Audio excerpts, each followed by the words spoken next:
Iapetus, a fallen angel, a watcher, the teacher of astrology. Per Wikipedia, Baraquiel and all of its variations was the ninth watcher of the 20 leaders of the 200 fallen angels that were mentioned in the ancient work called the Book of Enoch. The name means lightning of God, which is fitting since it has been said that Baraquiel taught men astrology during the days of Jared. Some believe that he is also Sanat Kumara of Theosophists, such as Benjamin Crane and Madame Blavatsky, while others don't. Now, there are three versions of the Book of Enoch. I tend to look at the Ethiopian book. I'd like to read out of the Ethiopian version of Enoch. In those days when the children of man had multiplied, it happened that there were born unto them handsome and beautiful daughters, and the angels, the children of heaven, saw them and desired them, and they said to one another, Come, let us choose wives ourselves from among the daughters of man, and beget us children. And Semyaz, being their leader, said unto them, I fear that perhaps you will not consent that this deed should be done, and I alone will become responsible for this great sin. But they all responded to him, Let us all swear an oath and bind everyone among us by a curse not to abandon this suggestion, but to do the deed. Then they all swore together and bound one another by the curse, and they were all together 200, and they descended into Ardos, which is the summit of Hermon, and they called the mount Armon, for they swore and bound one another by a curse, and their names are as follows: Semyaz, the leader of Arakeb, Rama el, Tama el, Ram el, Dan el, Esquel, Baraquel, Azrael, Amaros, Badarel, Anel el, Zaquel, Sasamasp, El, Castar el, Turel, Yamiel, and Arazel. These are their chiefs of tens, and all the others with them. And they took wives unto themselves, and everyone chose one woman for himself. And they began to go on to them, and they taught them magical medicine, incantations, the cutting of roots, and taught them about plants. And the women became pregnant and gave birth to great giants whose heights were 300 cubits. These giants consumed the produce of all the people until the people detested feeding them. So the giants turned against the people in order to eat them. And they began to sin against birds, wild beasts, reptiles, and fish, and their flesh was devoured, the one by the other, and they drank blood. And then the earth brought an accusation against the oppressors. And Azazel taught the people the art of making swords and knives and shields and breastplates, and he showed to their chosen ones bracelets, decorations, shadowing of the eyes with antimony, ornamentations, the beautifying of the eyelids, all kinds of precious stones, and all coloring tinctures and alchemy.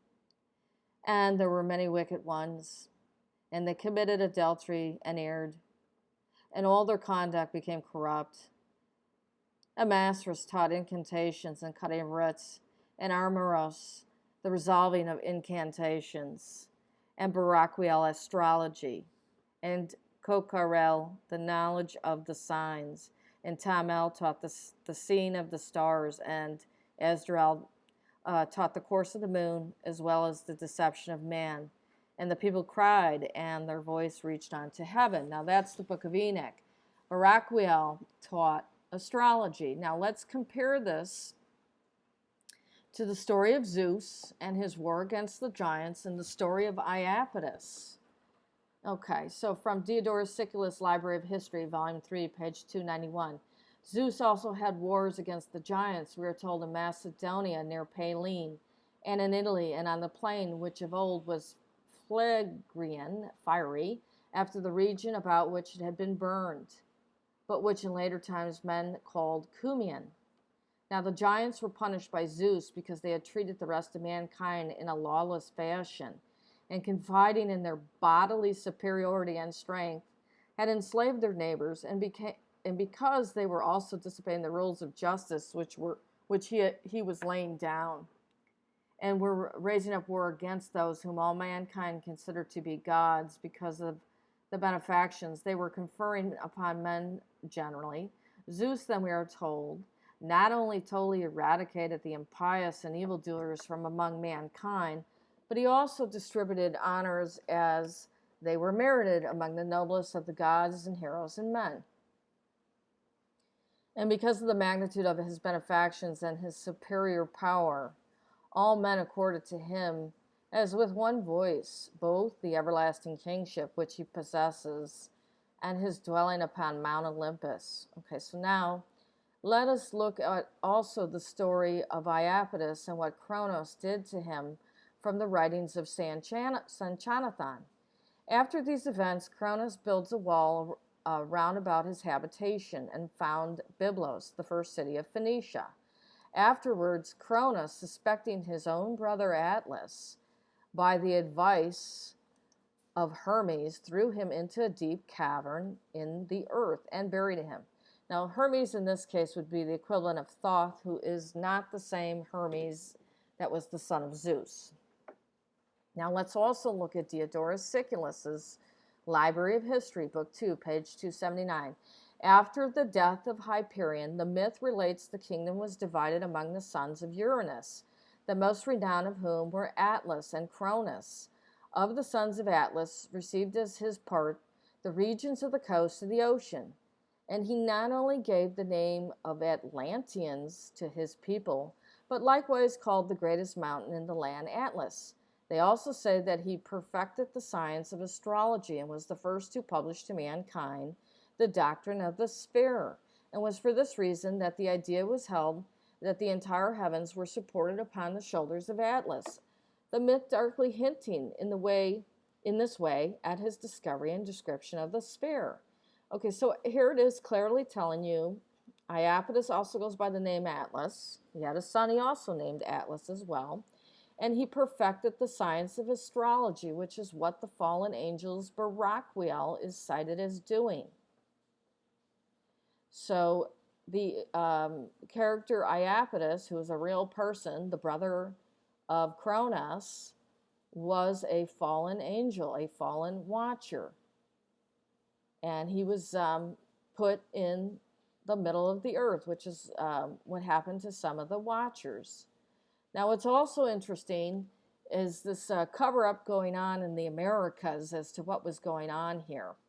And if you look into this history of specifically even Mexico, they had a lot of places named Tenoch, which is equivalent to Enoch. And there were two bloodlines, a Cain and Seth bloodline out of this Bible story, that both had patriarchs that were Enoch. So Tenochtitlan is the land of Enoch. That is where all of these Aztecs and Toltecs and Olmecs set up their city complexes. That included a lot of astronomy, or astrology, if you will. It's pretty much the same thing. And human sacrifice and cannibalism, which is what that side of the family, Iapetus and Cronus, did. Now, the sun spiral is all over the Americas and Mexico and probably South America, and it is related to astronomy and tracking the cycles of the sun. And that knowledge came from Iapetus and other Phoenicians. So if you start to look into like places like the Chaco Canyon, the sun spiral was used there quite a bit to track the sun and moon cycles, and all of these pyramids and all these complexes were all used to track the sun, the moon, and the stars, and that science came from Iapetus, who also was the father of Prometheus, who is Satan, Lucifer. So this whole science of astronomy, astrology started to come from him. Those familiar with my work also know that Hyperion, who was murdered, was also giving this information out. So I would bet that these Phoenicians who made it out to the Atlas Mountains in north part of Africa also made it through to the Americas and into Mexico, and taught their sons and priests this knowledge, and used this sacrifice cannibalism to feed themselves because they were giants. And it tells you in these books that they had gigantic strength and stature. And I've already shown you FIFA patients and information on people with acromegalia that they have insatiable appetites and thirst. So their descendants, they were mating with Asian people or whatever, learned this knowledge and carried on the ritual. And some of the work of the anthropologist Christy Turner proves out that the sacrifice and cannibalism cults probably came up from Mexico into the Pueblo region, and I also think it came up into the Mississippian region because Mexico was connected to the Mississippian culture. They were going up and down into the Gulf. So Iapetus is one of your fallen angels and watchers, and he and his group began to do their own thing and do the calculated breeding where they made as many children as they could, and went against Cronus and Zeus, and for that and their disgusting behavior of cannibalism and sacrifice, and just breeding away without a concern, passing on the genetics of this giant race, they were tracked down and exterminated. It took a while probably to get back to the Americas for their descendants. In 1492, look what happened with the Catholic Church. And, due to political correctness, we aren't allowed to really discuss in full, as much as we should, what was going on in Mexico and the Americas. It is a cover-up. Okay. Iapetus, your fallen angel, the teacher of astrology. Thank you.